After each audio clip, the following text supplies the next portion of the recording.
Hello, everybody. Today I'll be doing another 2024 election prediction. This prediction is going to be between Beto O'Rourke and Ron DeSantis.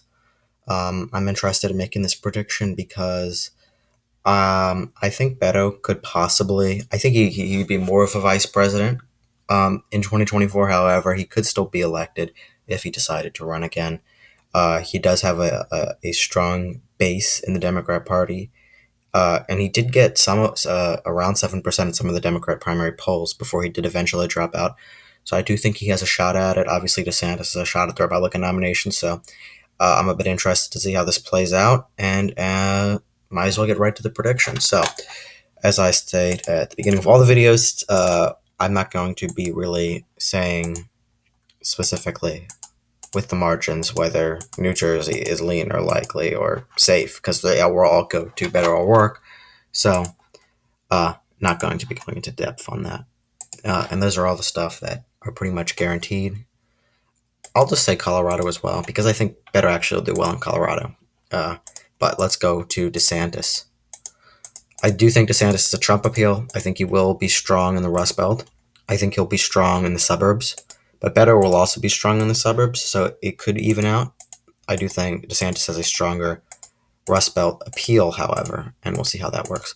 And I'm also going to put Iowa as safe, just as I'll do Colorado, just to kind of even it out and be fair. And I do think DeSantis will win Iowa. I don't think that that's disputed. Ohio, you could put, but I won't do it yet, because Ohio is still historically more of a swing state. Okay, let's get to likely Dems. That'll be New Mexico and Virginia.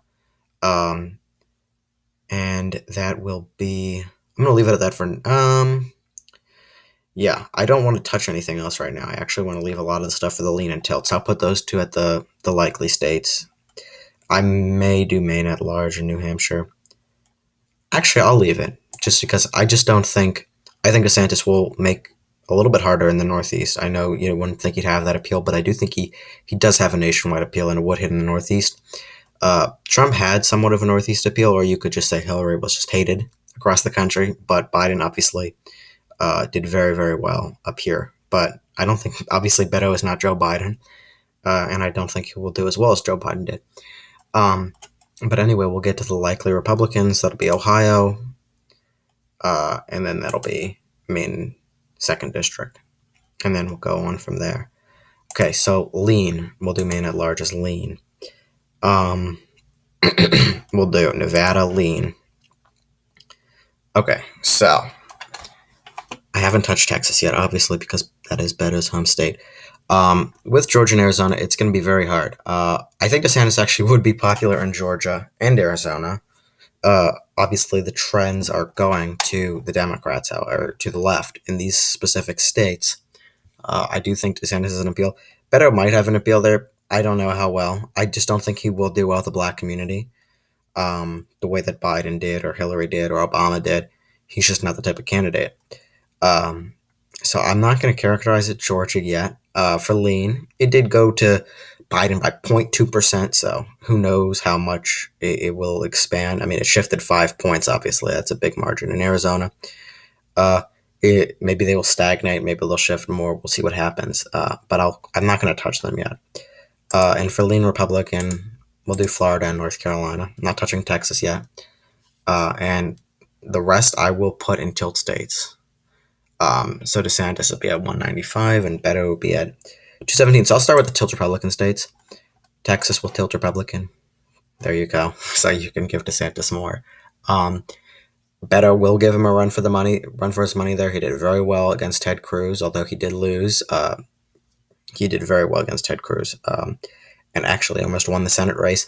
That wasn't a blue wave year. You got to be reminded of that. Cruz still won by about 3 points. DeSantis will hold on to Texas. I don't see it going in 2024, possibly 2028, but we'll see what happens then. Also, with these influx of California immigrants, many people think, or migrants actually, that they're bringing liberal policies to Texas and they're leaving California. They're actually voting conservative in Texas. So what's really happening is, and this is just what's happening, a lot of immigrants from the southern border and from Mexico and Honduras and Guatemala and whatever are coming up into Texas, and then registering and voting with Democrats in cities like Austin and Houston and whatnot. Or I'm not sure which one's conservatives and which one's Republicans, but that's what's happening with Texas. But these California immigrants are actually voting more to the right. And I don't know how that'll affect this election. We'll see as this electoral margin lowers for California and grows for Texas with the immigration and also to Florida. But yeah, that's what I'll put Texas at for now.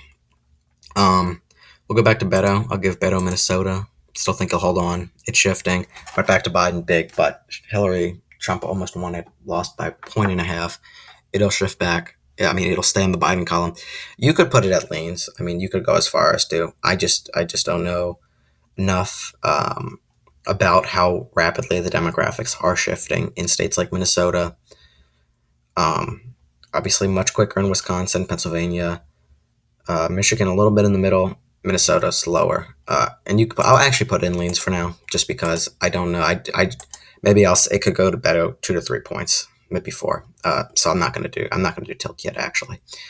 Um, okay, let's see. So we have pretty much in a dead heat, which is literally all my predictions because it just so divided, so polarized. I mean, you're not going to find a candidate, as I say every video, that will win 400 plus votes. You're just not going to, unless if you run like Jeb Bush against, I don't know, Jeb Bush against Joe Biden, or not even like Jeb Bush against Barack Obama if you ran again, then maybe. But it's not going to happen. Not if they run strong candidates on both sides. Um, anyway, so I guess DeSantis is a slight lead. So let's see. Where does Beto? Oh, okay. We'll give him Georgia. Beto will tilt Georgia for a win. I say Beto will win Georgia probably. Let's just put it at 0.7. I think the lead will gain, but I don't think that it will continue to rapidly increase at the rate that it did from 2016 to 2020. Obviously, the voting bill, whatever you want to call it, in Georgia will help the Republicans. And you can say it's a good bill, you can say it's a bad bill, whatever. It will help the Republicans, and I do think it'll decrease the trends going on in Georgia. With Arizona, I think there could be a little bit of a stagnation happening there. I think that it could be leveling off the drastic shift from Republican to Democrat. Didn't vote for a Democrat until 1996. Um, uh, and then I voted for Joe Biden in 2020, so that's 24 years later. I think the trend will continue with Beto, but it'll still be a small margin, probably 0.5% or less. And DeSantis will give Beto a run for his money in Arizona and in Georgia. I see DeSantis as having an appeal in those states. And then these states, all three of these, Arizona, Georgia, Texas, will continue to get more narrower. So now Beto in an obvious lead, 254, 235. What are we going to do with DeSantis? I will give DeSantis Wisconsin, Pennsylvania, with the continuing trends. It just, I'm pretty sure Republicans, if they nominate somebody who's strong, which who DeSantis is, and Trump would be strong, and a few other candidates, and that's what obviously the inner pollings are looking like for the Republican primary. There won't be a Chris Christie nomination or a Mitt Romney nomination. Mitt Romney would lose the election, I'm pretty confident with. But these will continue, and these will go red in 2024. So we're down to the final two states. As always, very close in the end. I'm going to give... So let's see. I'm actually going to give New Hampshire to DeSantis. I think DeSantis will do well in New Hampshire. I think he'll do well with the suburbs. He may have more of a Chris Sununu appeal, especially in the Northeast. And I just think that he can appeal to the suburban parents, especially coming out against the critical CRT, whatever you see, critical race theory, whatever, in the 1619 Project by Nicole Hannah Jones. And that is wildly unpopular in many suburban areas, especially in the Northeast New Hampshire, even in suburban areas in Maryland and Virginia. And I think that will help him, and I think that he will win in New Hampshire. Now, I guess that's my slight upset of this election. But if we continue, I see DeSantis also winning Michigan, giving him the presidency, and winning Nebraska second, giving him 284. Actually, I don't think we got everything because that's only... oh yeah, never mind. We got all the electoral votes.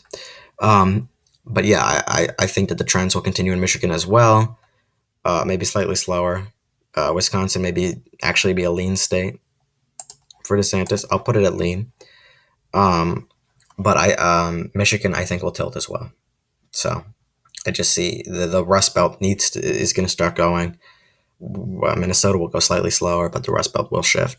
Texas will shift depending on what year, and then that'll be how it goes from now on. So it'll still be close. It's not going to be, oh, Republicans will never win another election in history, or Democrats will win another election. That's not going to happen. People who say that are just ridiculous. Both parties have very good shots at winning elections in the future, depending on what candidates they nominate and obviously what they support. Um, and even what they support right now, they have good chances of winning elections in the future. So the final vote, 284, 254, DeSantis wins it. Another close race. Most of them will be close. But yeah, most of them will be close just due to the polarization of the country and the division. What's going on? So this is what the map will look like, and I just forgot Florida. It's good to see it like this. So this could be a new possible map for 2024 if the Republican wins, and it's a slight victory for the Republicans. 284, 254. DeSantis wins the election, goes on to become president until, I guess, 2029, from 2025 to 2029. And then obviously this is assuming Trump doesn't run in the primaries. And yeah, this is my prediction of DeSantis versus O'Rourke. DeSantis wins. So anyway, thank you guys so much for watching. If you disagree with anything or you want to tell me about something, just leave it in the comments and I'll do my best to get back to you. So I have to go look at the notifications and whatnot and look at the comments. I don't really it doesn't really pop up for me. But anyway, thank you guys so much for watching, and I hope you enjoyed the video, and please make sure to subscribe to the channel. Let's grow this channel. I'm excited. I think if we continue doing this, we could get to a few hundred subscribers going forward, and I think that'd be great. And I'm very excited to continue making videos. So if you like it, please hit the subscribe button and keep watching the videos because I enjoy making them and I enjoy talking about all of it. So thank you all so much. Have a great day, and see you later.